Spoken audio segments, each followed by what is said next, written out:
I am absolutely thrilled that you have come on to the webinar of How We Breathe Matters, because there's something there for you that is inspiring you to want to learn about your breath. And so what I'd like to do is just introduce myself quickly. I'm Deborah Marcia Rubin, and I've been a yoga teacher since 1973, back in the Stone Age. Breathing has been a big part of my yoga practice. And within the last, since 92, I've been practicing breathing and teaching more of the breath. And the last 2 years, I have been really fortunate to learn the Buteyko breathing technique method. And Kelly can attest to that because she is also a Buteyko practitioner. And it changed my whole approach to the appreciation of the breath. Because before I was teaching it, and I love to teach the breath, but the Buteyko, I would say if I had to categorize it, it's more about functional breathing.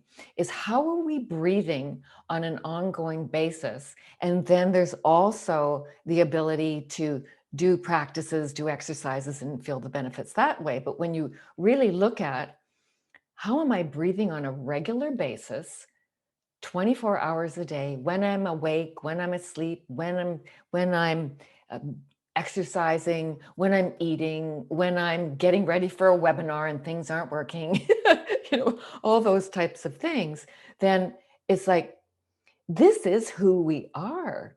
Our breath can impart to us what state of mind, what state of being we are. And we kind of don't think about that, do we? So it's my job today to give you a nice overview of why you want to consider your breath. We're going to look at the biomechanics. We're going to look at the mechanics of how to breathe properly, and then the cadence of how we're breathing in relation to all the other aspects of the biochemistry and the biomechanics. So it's not that I'm going to only be teaching the Buteyko, but Buteyko is now my foundation. And you can take it anywhere, whether you're going out and exercising and going for a walk or going for a jog or going anywhere. And the main premise, if you don't take away anything but one thing, that one thing is you want to breathe through your nose. The nose is really, really important. So if we just check in, let's just check in with our breathing. And maybe you're now you're aware and you're going, oh, I'm going to shut my mouth. But kind of look back and go, you know what? Maybe I don't even know I breathe through my mouth. What's going to happen today is after today, you're going to be, okay, I'm actually more aware of my breath. And then you're going to become more and more aware of your breath as you go along in time, so that you can cut yourself off at the pass when you go off in a tangent, because your breath is one of those things that can just bring you back to a state of calm, with so much ease, with so much simplicity. So let's just check in. Just check into your breath. How do I breathe?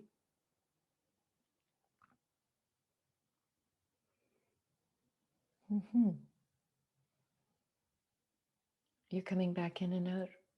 Mm.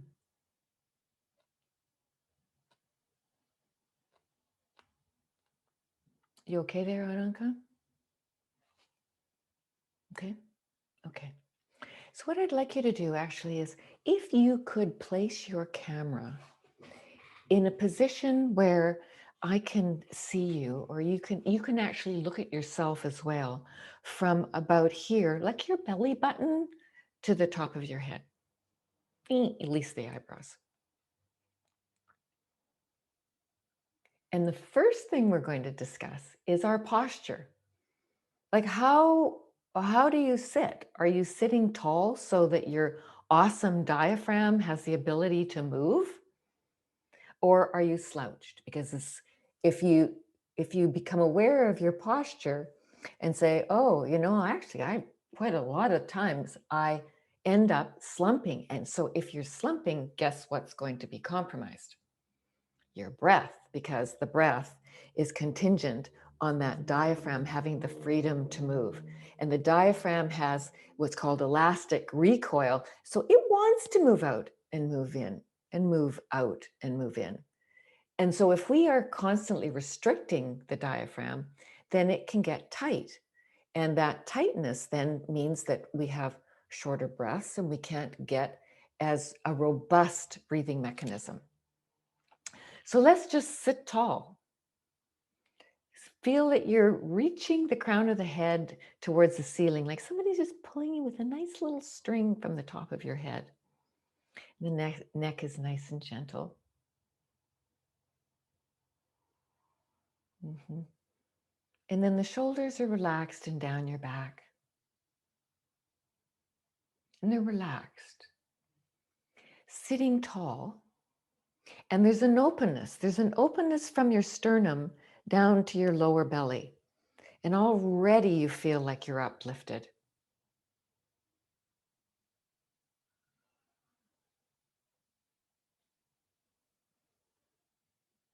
Mm-hmm.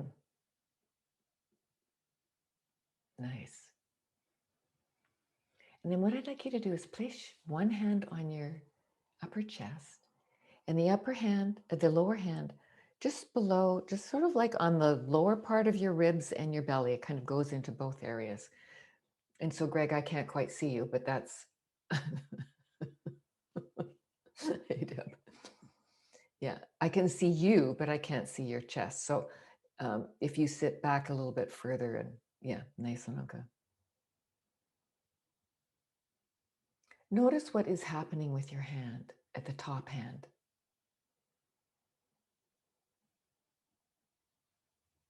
Mm-hmm. And notice what's happening with your shoulders. Are they moving?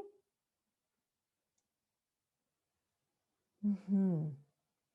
How about having the awareness where your hand doesn't really move? Ooh, that might shift it a bit. And your shoulders are silent. They're not moving up and down either. And if you look into, if you know that it's silent. So when you do that, notice where, if you keep your top hand still and your shoulders relaxed and not moving that much, hardly anything at all, where does your breathing go? It has to go somewhere. So it goes down more into the lower ribs and the belly. So if you have that approach that I want to actually breathe into my lower ribs, and it's not just the sides, it's the front, the sides, the back. It's very soft, very gentle. And then you can also feel your belly, right? You can feel your belly. And that's another thing, you can relax your belly. When you relax your belly, you have more of an opportunity to get a softer breath. So let's switch our hands from here to here to more onto the side.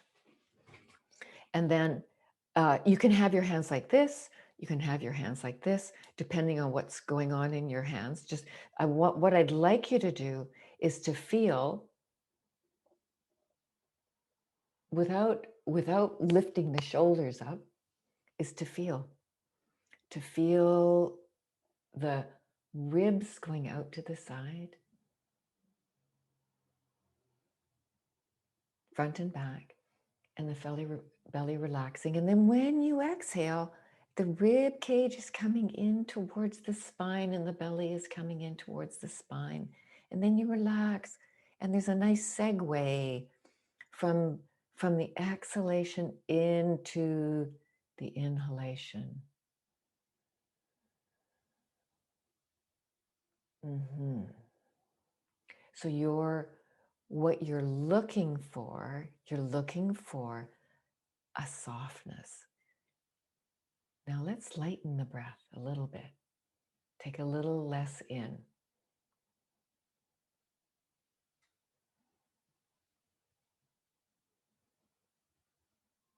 Mhm.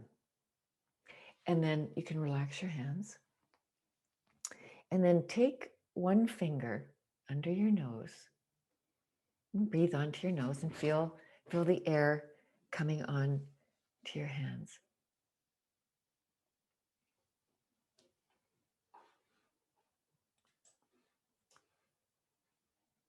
Onto your little finger there.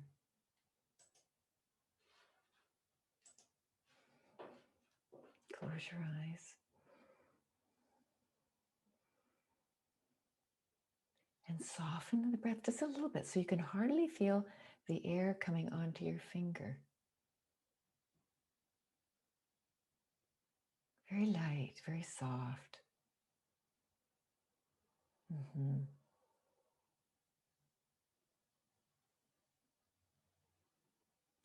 And it's light and soft, but we're still going down into our lower ribs. So I want to show you something.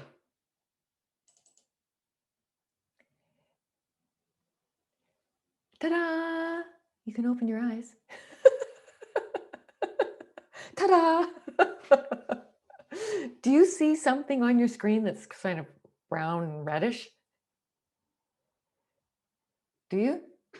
Yeah, okay. I gotta test to see. This is your diaphragm, this awesome, awesome, awesome muscle that attaches to your rib cage and your sternum and your spine. And it has to have some leeway, otherwise it gets very tight. And as they say, we don't want it to be tight, because then that sort of denotes a little bit of aging. We don't want that, because as we age, it can become tighter and tighter.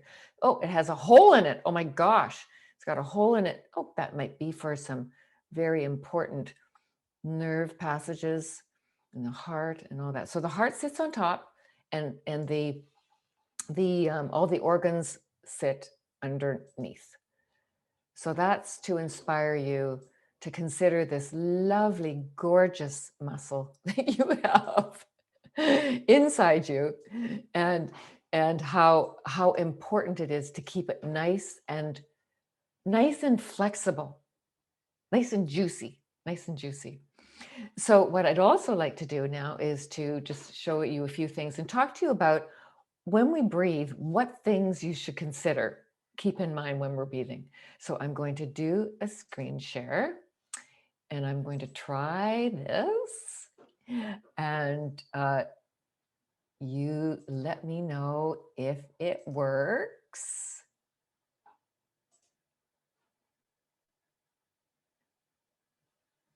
Thank you, Deb. Thank you. Okay, awesome. Yay.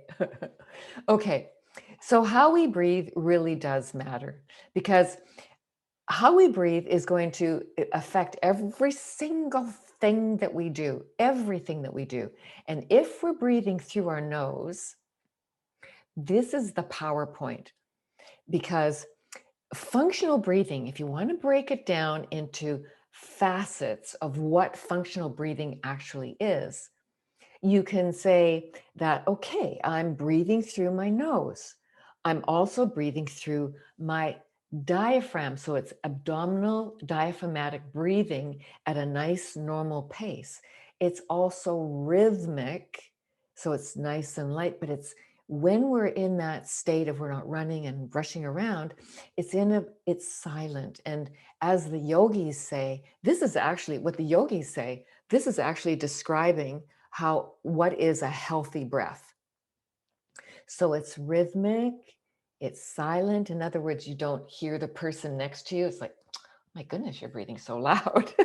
It's not, it's silent, and it's invisible when you're sitting there. It's very light, and it's slow. It's at 6 to 12 breaths per minute, and it's at a low volume. It's nice and light and slow. And what this does, it's connected to the parasympathetic nervous system, which is our rest and digest. That's where we're calm and relaxed, and we feel more clear, and we feel like we're just really centered and grounded. So one of the other aspects of of what the yogis say is that at the end of the breath, there's just a nice silent pause at the end of the breath. Now, why do we want to nose breathe? Well, the nose has over 30 jobs. Can you imagine? It's like, and the mouth, we've really only got 3 jobs, but the nose has this job of bringing in the air. It's a smaller opening, so it takes a little longer for the oxygen to get down to the lower lungs. And it's this very sophisticated first line of defense as it moistens the air, as it warms the air, as it cleans the air. And it's taking, because of the cilia, I think that's it, cilia, the little nose hairs, takes out any of the pathogens or a lot of the pathogens. And then there's something that's really interesting that turbinates. It's not like a kind of chocolate. It's actually, it's something that's in your nose. It's like a designer nose thing where it's like it kind of looks like seashells, but it's not. But what it does is the turbinates takes the air in and it takes it down into your lungs, into your lower lobes of the lungs. So it's much more efficient, because we actually want to have a very efficient exchange of the carbon dioxide and the oxygen, not just the oxygen. We want oxygen and carbon dioxide. And what also, when we're breathing through the nose, there is more possibility for nitric oxide. Okay, so this sort of sets our stage here. Okay. My little screen keeps popping out all over the place. Okay, just a sec. One moment, please. There we go. There we go. So I was talking about nitric oxide. So the neat thing about nitric oxide, it is called a panacea molecule. It really helps with our health and vitality in a major way, and it pools in our nasal cavity. And what it does is it opens up the vascular system, our blood system, and it regulates our vascular system. This is really phenomenal. It restores the elasticity and functioning of our arteries. So especially as we're getting older, and now during this crucial time with all that's going on with COVID, nitric oxide is really a crucial molecule that when we breathe through our nose, we're getting more of the nitric oxide. And when we're breathing through our mouth, we're hardly getting any nitric oxide. So it also improves the viscosity of our blood. It's considered an antioxidant. It helps prevent high blood pressure and lower cholesterol. It aids in neurotransmission of the messaging system of the brain. And it's like an antimicrobial, antibacterial, antiviral. So it's really a phenomenal molecule. So we just want to keep breathing through our nose. If this isn't enough of an inspiration, then I don't know what. Then you've got, okay, so what's dysfunctional breathing? Well, when you're breathing through your mouth, there's really only 3 jobs, right? To eat, to talk, and to drink, right? Well, the nose has all these other jobs. And when we're breathing through our mouth, there's more of a tendency to breathe into our upper chest, into our upper lungs, and the breathing is more shallow. And what it does is it inspires the sympathetic nervous system, which is that fight or flight or get up and go. And it's usually more irregular, it's chaotic, there's no rhythm, and we can hear it, right? And it's visible, somebody's got their mouth open. Generally, it's fast, and we're breathing more breaths, and it's at a higher volume. So we're taking in more air. Well, so what's wrong with that? I want to take in more air. But to continue with the dysfunctional breathing, if we're breathing out a lot of air, why are we breathing out a lot of air? It could be because there's sensations of breathlessness. I want to get more air. I want to breathe more. And there, like I was saying before, there's little or no nitric oxide. And by breathing through our mouth, there is more of an opportunity to create issues rather than to become more healthy, because there is not as efficient a gas exchange. And it could also dry up our airways, causing that mucus buildup. Because you think about it, if you're breathing through your mouth, well, you're going for a walk and it's a very cold day and you've got all your clothing on and you're noticing that your lips are getting chapped. So you put on some lip salt and you've got some nice moisture on there. Well, that's kind of the analogy. If you're breathing through your mouth, is then the throat gets dry, the nose gets dry, everything gets dry. And the body says, oh, I better put some salve on your nose and your throat. So I'm going to put a little bit of mucus down there. So you nice and moist. So that's where the mucus can come from, is from that alone, is breathing a lot through your mouth. So that's another incentive for breathing through the nose, because it's moisturizing and it's just moisturizing and warming the air. So I'm going to have you take some LSD. Okay?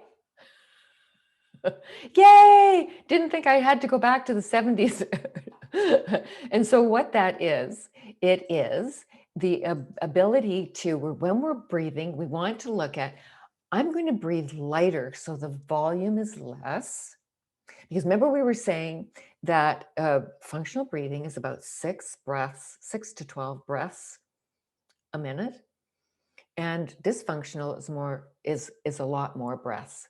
So I want a lighter volume, and I want a slow and a soft volume, because this is really where we get connected to the vagus nerve and to the parasympathetic system, where it allows the whole system to become more resilient. And we want to breathe deep into our lower ribs and belly.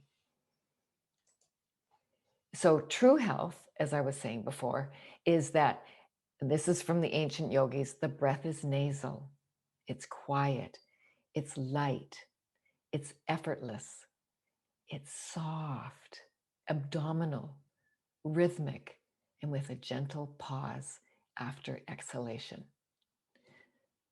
That's what we're looking for. Now, let's look at the realities of when we breathe in oxygen, right? We want to take in oxygen. And oxygen happens to be, voila, a stimulating molecule. So it gets us up and going. It excites the nervous system. It drives energy and vitality. It gets us going, and it's necessary to sustain life. So yes, we know it's crucial. Now, we look at carbon dioxide, right? So you go, well, carbon dioxide, most people think, well, geez, it's all it is it's a waste gas. But we're finding out that's not the case, because carbon dioxide is really the one that ensures all the systems work in harmony. It's a very crucial molecule, and it happens to be a tranquilizing molecule. So when we breathe it in, we breathe out and we breathe in, we feel more relaxed once you get to see what the mechanism is.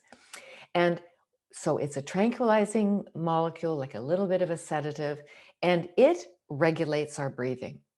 It also optimizes the blood flow and helps correct and maintain our pH balance, which is crucial within our breathing whole mechanism. And the exciting part is it is the catalyst for releasing oxygen from our blood into the tissues, cells, and organs. Ooh, that sounds pretty neat. What does that mean? Well, let's go into it just a little bit further. When you breathe in the air down into your lower ribs, your lower lungs, and your lower lungs have more blood, more oxygen, more circulations in the lower lobes. There's 5 lobes in the lungs, 2 at the top. So if you're breathing chest breathing, you're really only activating mainly the top ones, the top 2. And when you're doing the lower breath, you're using the bottom 3 and the whole rib. So that's using more of the lung capacity.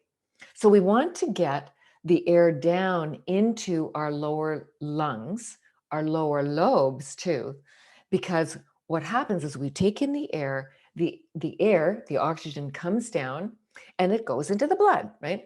And it's in the blood and it's riding along. And let me just see here if I've got the Bohr effect, right? Here. Nope. Okay, so it goes in the lungs, so it's riding along with the hemoglobin, and it wants to get out of the hemoglobin, because just because you have a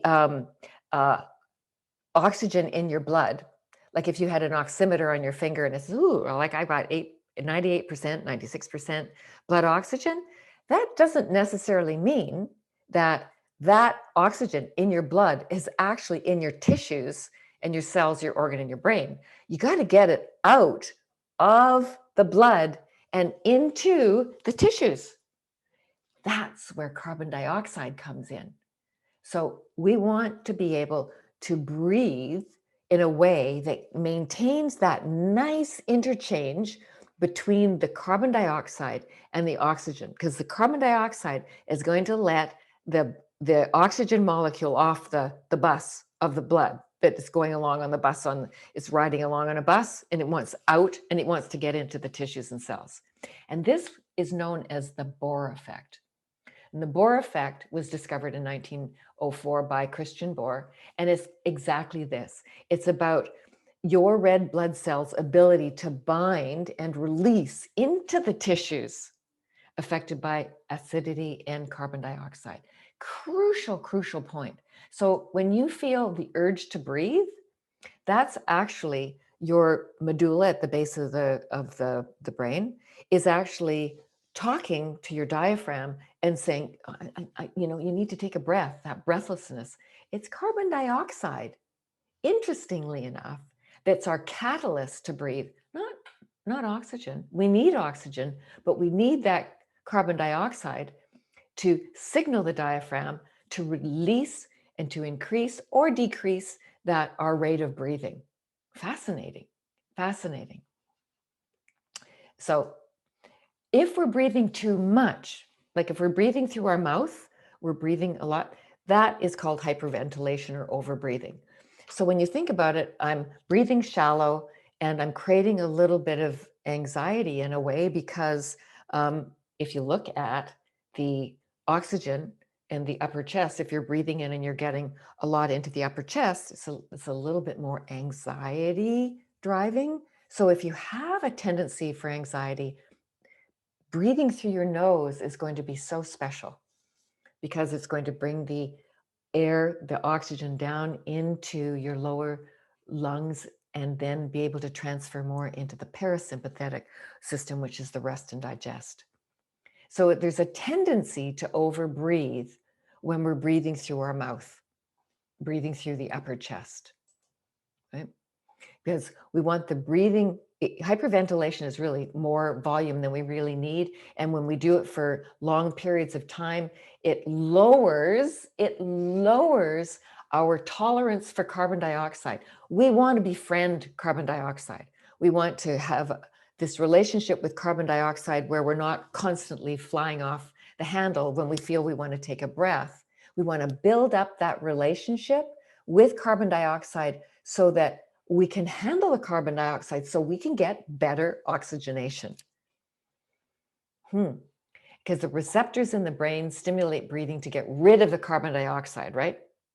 It's the brain saying, that's because we've got a low tolerance to carbon dioxide. We don't want it. So what we want to do is we want to build up the tolerance so that when we have carbon dioxide, we don't react that way. We can have a nice, calm, slow breath because we've got a better relationship with our carbon dioxide. Kind of cool. Because when we haven't got that ability to have the relationship with carbon dioxide, it creates anxiety. It creates fatigue and lethargy and congestion and brain fog and all these things. So carbon dioxide is our friend. Carbon dioxide is our friend. That's pretty awesome. So on that note, Don't you love carbon dioxide?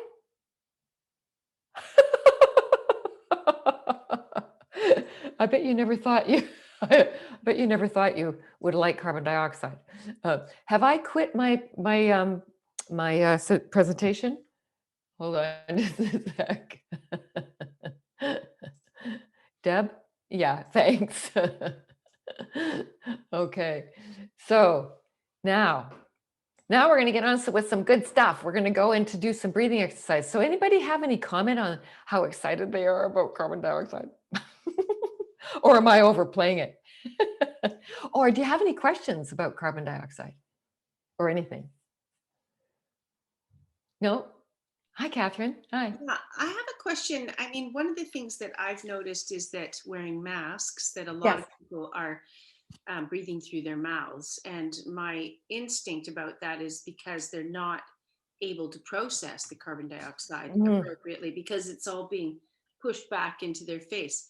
And what I don't get is that relationship between, how that, what that is doing if when somebody's having an anxiety attack, if we put their face in a paper bag and get them to breathe in and out of that, it calms them down. So why would the mouth breathing into the mask be a bad thing?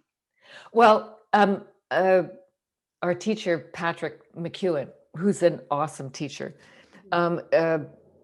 and he's been, studying Buteyko for decades. He says that when you breathe through the mask, first of all, it's porous. So it's not like you've got like an exercise mask where it's really tight to your face. That you're breathing in a nice, slow manner, and you're breathing in the carbon dioxide, and you're not because there's a tendency to want to breathe through the mouth, right? Because you're breathing in the carbon dioxide, and the carbon dioxide, if you have a low tolerance, is going to want to make you open your mouth. So there's that double-edged sword of continually opening the mouth to breathe. So if you can close your mouth and breathe in through the nose, I would suggest that you have that awareness is maybe slow down a bit and take the breath in through the nose so that you're getting that oxygenation. Because when you breathe in that back carbon dioxide back in, you're oxygenating the brain, the cells, the body, the whole body. It's a more efficient process. But so if you want to open your mouth, it's probably because you have a low tolerance to CO2, to carbon dioxide. That's not my question. Sorry. What I don't understand, like I understand all that piece. What I don't understand is when we go, if somebody's having a panic attack, you put their face in Mhm. and they mouth breathe in and out. And somehow that regulates their emotional balance, which I'm assuming is some kind of regulation of the CO2 and the oxygen. So why then is the mask the opposite It's of that? well, if I'm answering properly, is that if we look at the carbon dioxide, it's a relaxant, it's a sedative. So if you're hyperventilating, you've got this on. Now you're breathing in this sedative, relaxative molecule. Right. So that's going to take you right there. And So shouldn't that be good for people in times of a pandemic, that just to relax them, that they've got their mask on, at least they can. well, that's the whole thing, is that if you need to wear a mask, in a way, if you switch your attitude and say, well, when I wear a mask, I'm actually exercising my carbon dioxide. For me, I need to slow down. When I put my mask on, I become more aware, because if I'm walking too fast, I may need to open my mouth and go, oh, just, you know, um, Greg, you may need to come back on again. Um, I think you disappeared. Uh, so remember, it is the catalyst to need to breathe, but it is also a sedative. I hope that answers your question, Catherine. I think so. Yeah, I need to think through a lot more. So thank you. Okay. Yeah. I'm also wondering if when they get you to breathe through the mouth, hyperventilate, in the bag, it's because they can't train you to nose breathe if you're not nose breathing and you're already at that level. But Right. they're with the CO2, it's just the quickest way to make that Yeah. happen without the training for nose Yeah. breathing. Yeah. Yeah. You know, I'm thinking about, I don't know if I've ever had to do that, is to breathe in. And I guess when you're in a panic, so you're naturally going to want to breathe in through your mouth. You're not going to think, oh, I think I should breathe through my nose. So it's a big opportunity to have that molecule come in and neutralize the process. Yeah. Any other questions on that? Let's Ananka, if you want to ask a question, take yourself off mute, and you can do that by either just pressing down the space bar and talk while you're holding the space bar down. Or let me see if I can unmute you.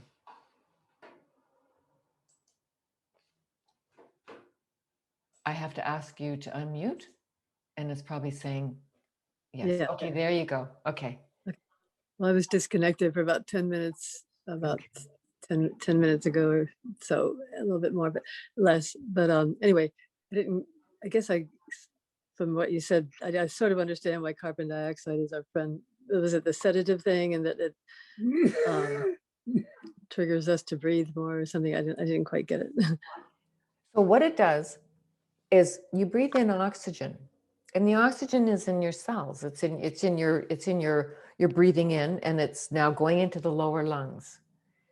It's in your blood, right? The oxygen is in your blood, but it needs to get out of the blood. And the way it gets out of the blood into your tissues, your organs, your cells, your brain, is through the catalyst of carbon dioxide. You need to have carbon dioxide there. It's a balance. You want to have the balance between the two so that they're working together. If you don't have any carbon dioxide, that's you've got this catalyst to keep breathing. I need to breathe, because it's not getting out to be able to satiate that feeling of breathlessness. Does that make it a little bit clearer? I think so, yeah. When you have a big need to always breathe, you may probably have a lower tolerance to CO2, to carbon dioxide. And the brain is saying, you better breathe,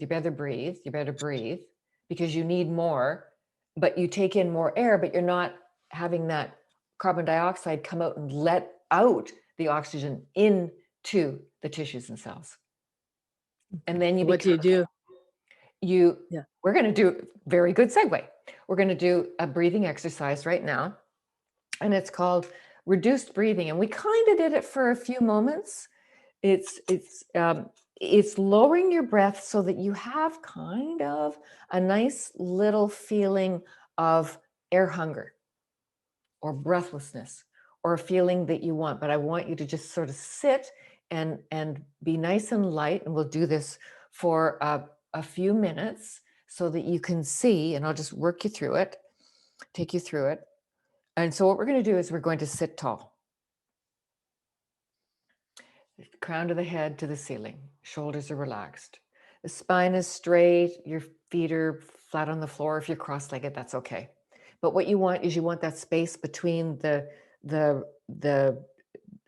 sternum and the lower belly so that the diaphragm can have its space to move. And then you can close your eyes. And you can, if you like, put your hand on your chest and lower belly so that you could just have that connection.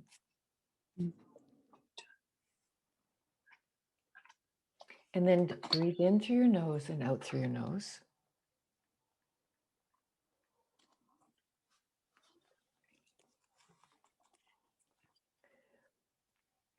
Just feel the air coming in through your nose and out. Feeling the cool air coming in through the nose. The warm air coming out of your nose.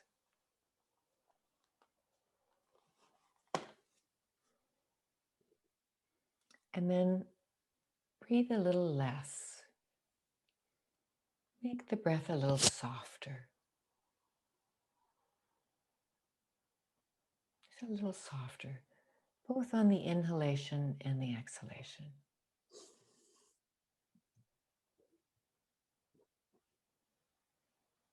So you're taking in that less air. We breathe in 26,000 breaths per day, 600 breaths per hour. And when we're in a place of relaxed and we're healthy, we're breathing around 6 to 12 breaths per minute. And when we're getting excited and we're maybe have some issues, we're starting to breathe more into the 15, 20 and up breaths per minute. So we want to have that ability to slow down the breath so there's more oxygenation, because if you're feeling a little bit of air hunger, that's what we want through these exercises. You're actually oxygenating the blood, getting the oxygen out of the blood. And notice, do your hands feel maybe a little warmer? Yeah. Maybe is there a little saliva in your mouth? Yeah. That's called oxygenation. That's the effects.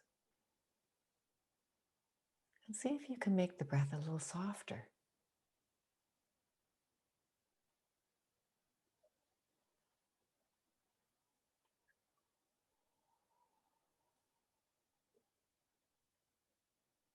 A little softer. Okay. And still with your eyes closed, just come back to a natural breath and notice the effects.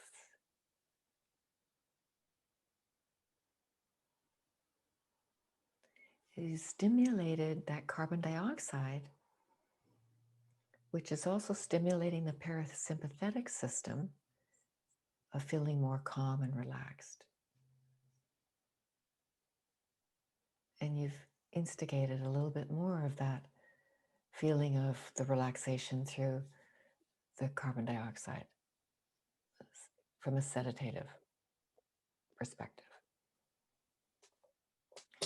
Okay, so we want both. We want to be able to be energized, we want to be able to be calm. There's both aspects. We have times in our day where, we need to be energized, but we can still do what we're doing with our mouth closed and still be energized. That's the sympathetic system and the parasympathetic nervous system. Okay, so this one is a fabulous one. They're all fabulous. It's called mini small breath holds. So now we're going to get into seeing how we feel about holding our breath after our exhalation. Greg, is that you? Do you want to mute yourself? Yeah. Thanks. Or maybe it's my downstairs neighbor. I don't know. Okay. So what we're going to do is I'll just go through it for just a sec. We're going to take a natural breath in and a natural breath out. And then we're going to, Greg, I might mute you. Wait, I think it's my husband. Okay.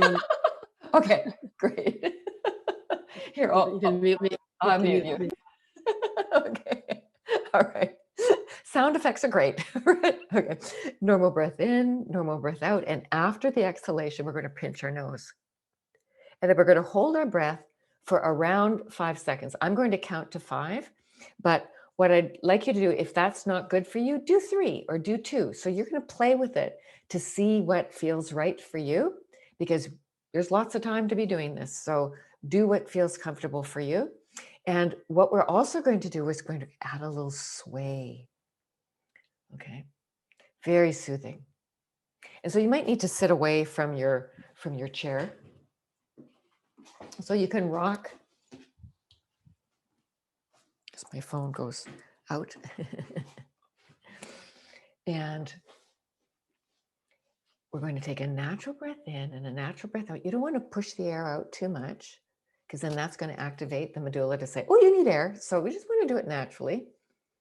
Natural breath in, natural breath out. Hold your nose, pinch your nose. 5, 4, 3, 2, 1, release. And then keep rocking.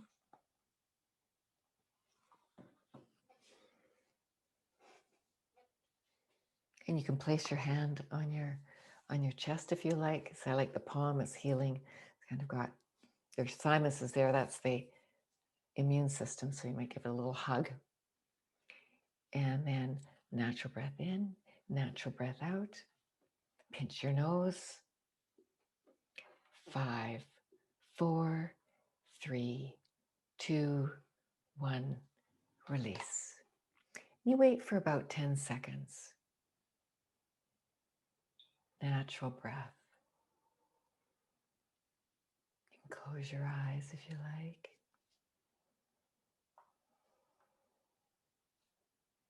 And again, natural breath in, natural breath out. Pinch your nose.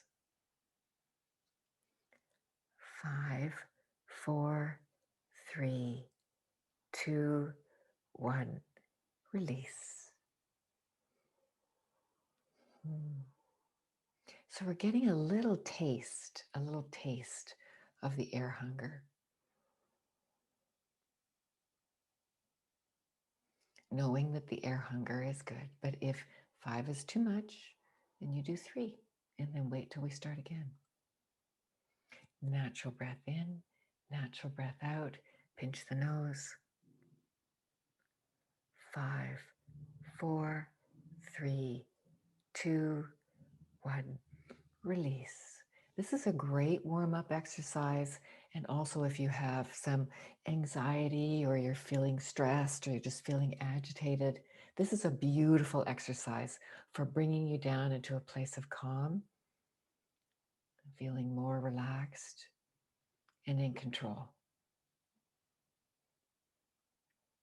And natural breath in, natural breath out, pinch the nose. 5, 4, 3, 2, 1, release. Normal breath. And you can do these exercises up to 5 minutes, 4 minutes, 3 minutes, even a minute or two. Anything is good. Anything to get that little semblance of some carbon dioxide in there. Natural breath in, natural breath out. Pinch the nose. 5, 4, 3, 2, 1, release. And nice sway. Close your eyes. Eyes open, doesn't matter. Natural breath in, natural breath out. Pinch the nose.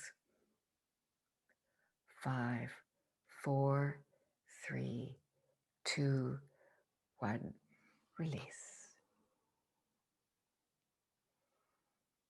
Lovely.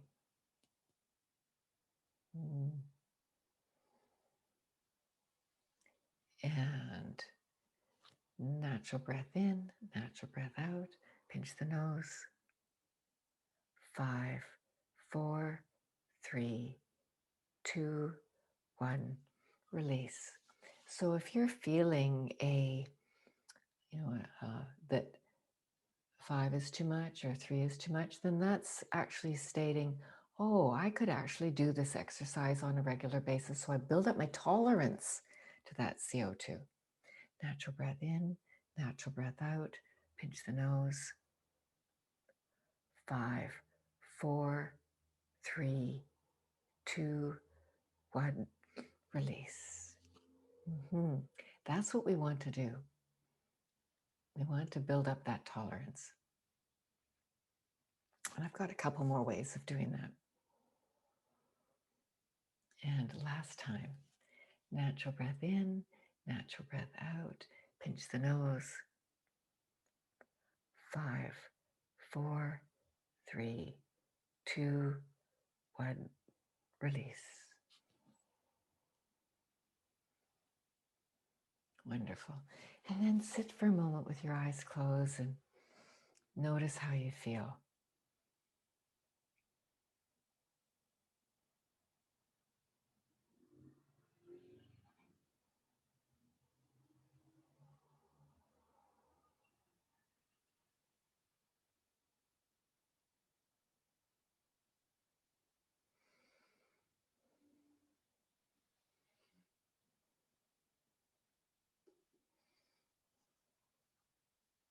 Beautiful, beautiful.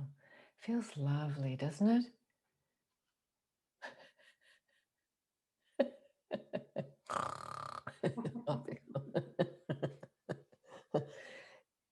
These are some good ones to do before you go to bed, like the reduced breathing and the mini small breath holds. And I wanted to teach you something called the cadence breath, and I'm going to do two. Now, the cadence breath, there's been a lot of research on, and what it's basically saying is it's helping to lower the heart rate and improve brain capacity. It helps with the circulation, and it really connects with that parasympathetic nervous system.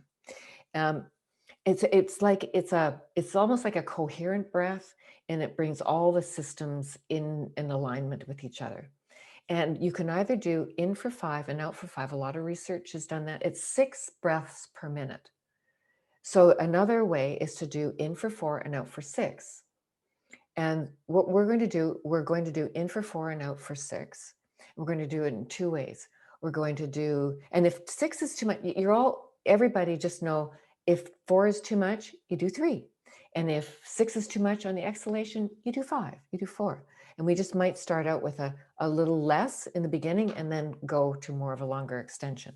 So we're going to try it as is, and then we're going to do it a little while with humming on the 6th, because humming increases nitric oxide, our friend, about 15%. And that's so good for the immune system. So shall we begin? So we're going to sit tall, crown of the head to the ceiling, relax the shoulders.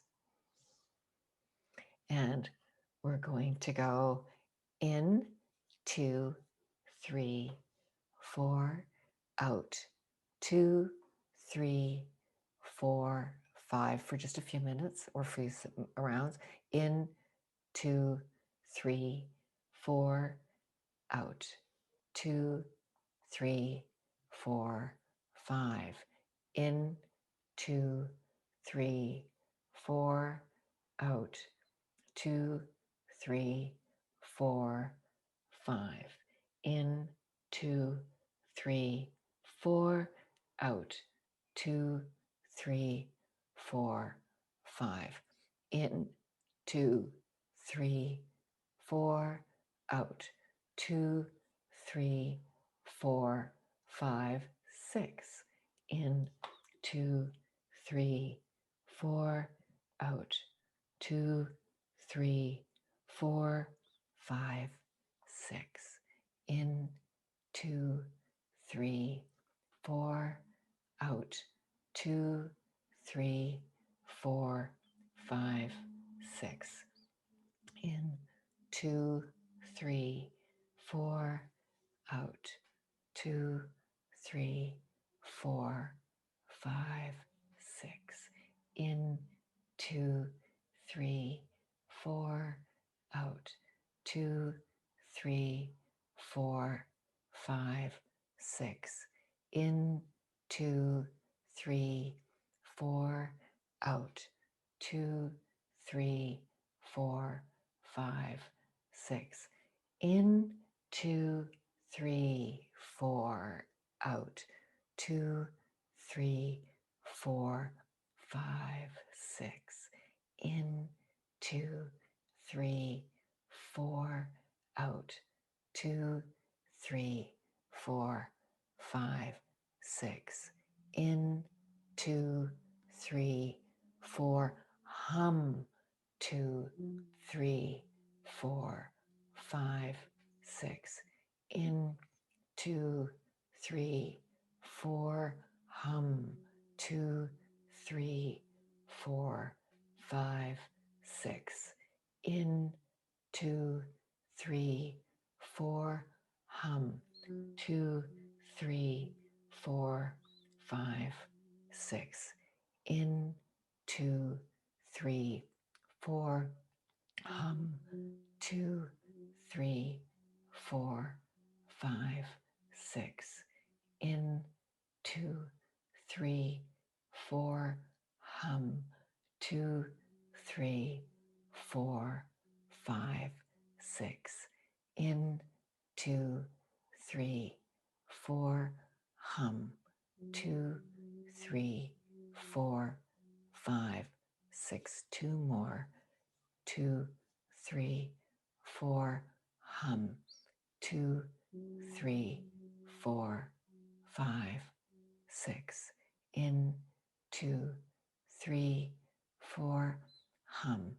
2, 3, 4, 5, 6. Relax.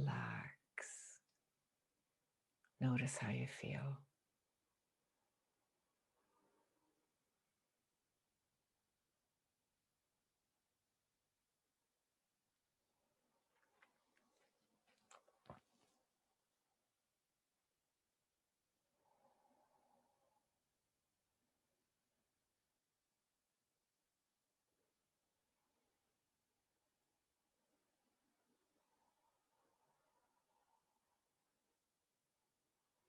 Isn't that lovely?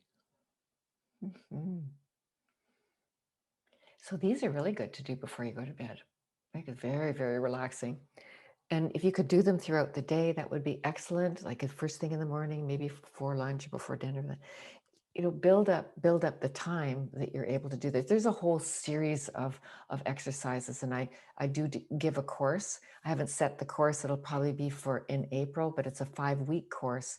So we take these exercises and we do something also that's called a comfort pause or a control pause, or you might know it as the Bolt score, where we measure your relationship with carbon dioxide and we monitor over the 5 weeks. So we build up that tolerance with a number of exercises that we do, so that you leave with that whole ability to advance that relationship with your tolerance to carbon dioxide.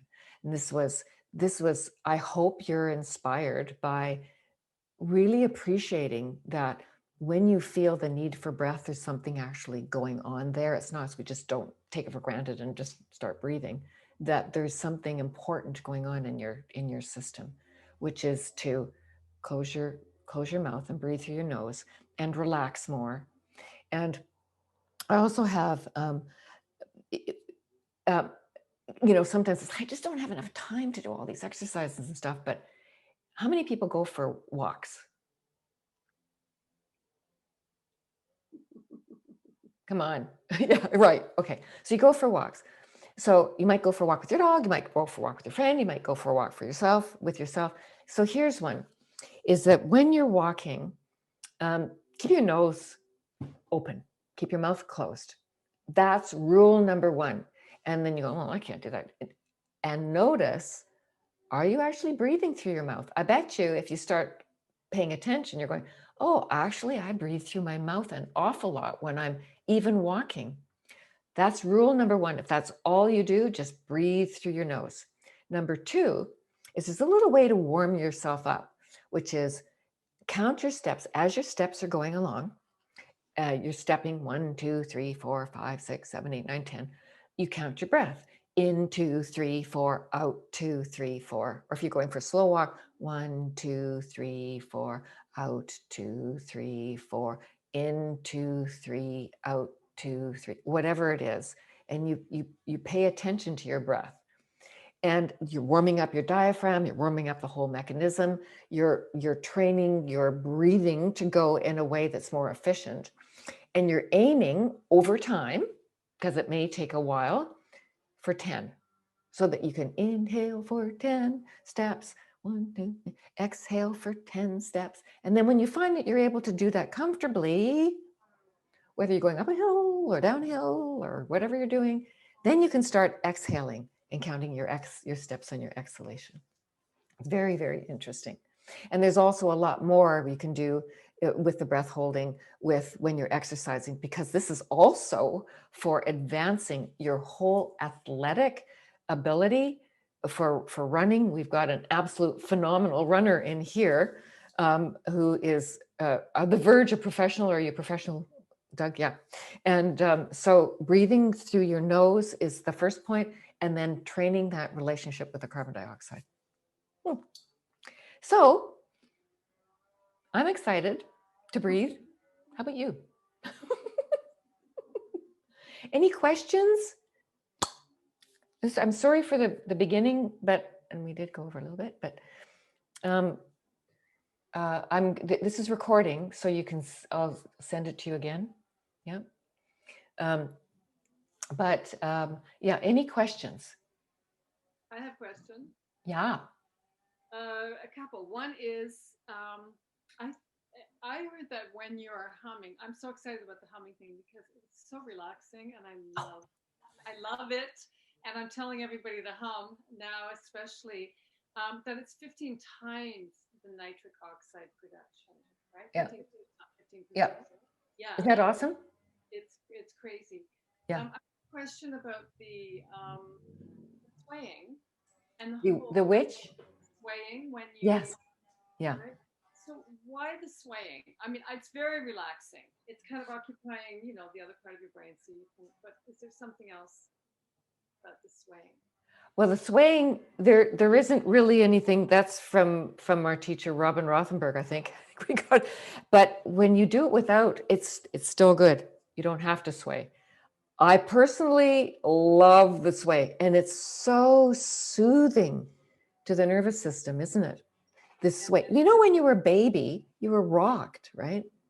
It's just so soothing. So it's a soothing aspect to it, but that's not necessarily in the exercise itself. So if you don't want to do it, you don't have to. but I love it, and I find it very rhythmic. So you start connecting the breath, that rhythm, right? Yeah. And then afterwards, you keep going. And you go, oh. When you started the next exercise, yeah. Was there another one, Kelly, or was that? I'm curious about the holds after exhale. So my understanding is wherever there is carbon dioxide in your system, that indicates where the oxygen needs to go. So the oxygen is kind of like, okay, I'll get off at this stop because there's carbon dioxide there. So it's kind of finding the places like the extremities and everything in your body of where to go. And so for the holds after exhale, there's a little piece missing for me there about. What was the piece? Well, when we're doing the holds after the exhale, we're just kind of containing that carbon dioxide. It's building up. It's building up. And then you breathe back. You always, sorry if I did that, you always breathe back in through your nose. Always breathe back in through your nose. So you're keeping that carbon dioxide and oxygen and carbon dioxide and oxygen, and you're keeping the mechanism going. Because think of it, when you breathe out, what are you breathing out? Carbon dioxide. So when you're breathing out through your mouth, carbon dioxide, I mean, we're breathing out we're breathing out carbon dioxide, but we want to maintain it. We attain more by breathing in through our nose and not breathing out through the mouth. And the holds, the pauses after exhale are increasing the carbon. It's increasing the carbon dioxide, so then we breathe it back in again, right? Yeah. So that's what we want to do, because in the beginning, if we're really sensitive and we can't hold our breath for very long, that means we've got a low threshold, right? So we can change that, which is awesome, to having a higher threshold, so that there isn't that over breathing and breathlessness and anxiety. There's, well, in the Bolt score, if you've got a low Bolt score, you've got a breathing dysfunction, comfort pause. There's different names for it. And that is, you've inhaled and exhaled, you pinch your nose and you count how many seconds. Doug knows this. You count how many seconds you can hold your breath. And the carbon dioxide is building up, right? And the carbon dioxide is saying, breathe, breathe, breathe, breathe. So if you have the ability to not be poked into breathing more, then that means you can sustain that. You've got a higher tolerance and you're healthier. You want to build up your control pause, your comfort pause. It's to a point where you're not activated by the carbon dioxide. Yeah. Thank you. I just wanted to say that I'm really interested in your 5 or 6 week course. Is it going to be like once a week or? Yes, I just have to figure the day. I just moved and I thought I'm not putting anything out there until after I move and settle down. So it's why don't I ask, does anybody is everybody okay with a Monday evening? I'm Pacific time. I'm Pacific time too. I'm trying to get actually, I'm just starting up a book club on studying breath by James Nestor and Oh, awesome. and also Anders Olsen. So it looks like it's going to be Monday night. So I'm not attached to Monday nights. I'm not even attached to nights. I don't know if it's Saturday is such a good day because it's like it's a weekend. But okay for me. Also, I just want to say if anybody wanted to join that book club, that sounds awesome. I'm going to join. Okay. So I'll send out the recording, and I'll just send out a notice that the breathing course is happening again. Doug took the course and he's going to take it again. Yep. And yeah, because then over time you can monitor. We start with the breath hold count, the control pause, and then you can see how it's growing. Doug, you're amazing. Your control pause grew because you know why? He practices. He's like one dedicated dude. Yeah, he practices, and we saw it go up like in leaps and bounds over the 5 weeks. Yeah. And Nanka, can you take yourself off mute? Or maybe, let me see if I can do that. Just a sec. I have to ask to unmute you and then you say, yeah. Oh, hold on. Yeah, there you go. Well, I think I must have missed that exercise when I was disconnected. The one where you hold your breath after the exhale, because you did one where you hold it in between. But I didn't see one where you hold the breath after. That was this one? Yeah. That was this one. Did you do this one? Mini Oh. soft breath holds where we were going back and forth this way? Right, but it was just an inhale and an exhale. Or It was did the you hold your? inhale. Yeah, it was an inhale, exhale, and then pinch your nose. Oh, how long? After your exhale, and then we for 5 seconds.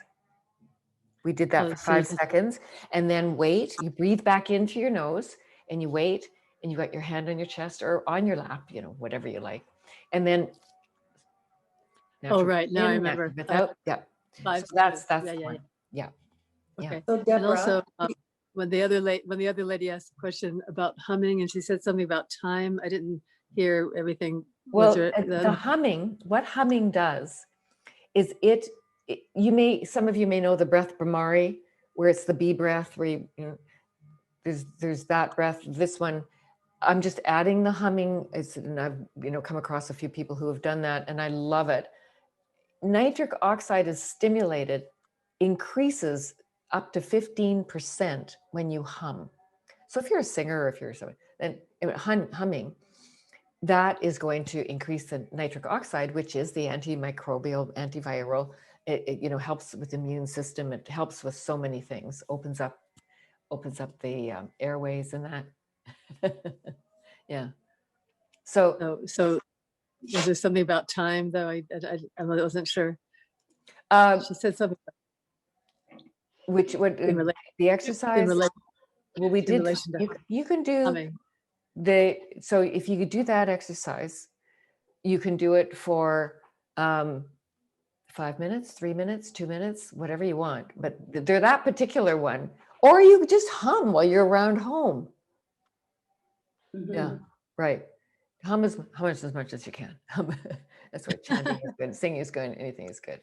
Yeah. My dog started humming when he heard me humming. Cute. Awesome. Deb, did you have something? Yes. I just was going to ask, when you pinch your nose after you breathe out, breathe in, pinch your nose, it's when you unpinch, you breathe in right away? Yes. So you go natural breath in, natural breath out, pinch your nose, wait for 5 seconds, breathe, let go, breathe in through the nose. Right away. Okay. Yeah. Yep. In other words, mouth is verboten. Mm-hmm. Got it. Yeah. Awesome. So With that, I don't want to leave you guys. Hard to say goodbye. It's hard to say goodbye. Well, thank you very much. It's been a pleasure. And like I say, there's lots of exercises in that to do, and we'll take a bunch of them on the 5-week course and allow you to mature those exercises and grow with them. So we'll take an exercise, we'll start with it, and then we'll move it up, we'll dial it up, and then we'll move along that way. Okay, Awesome.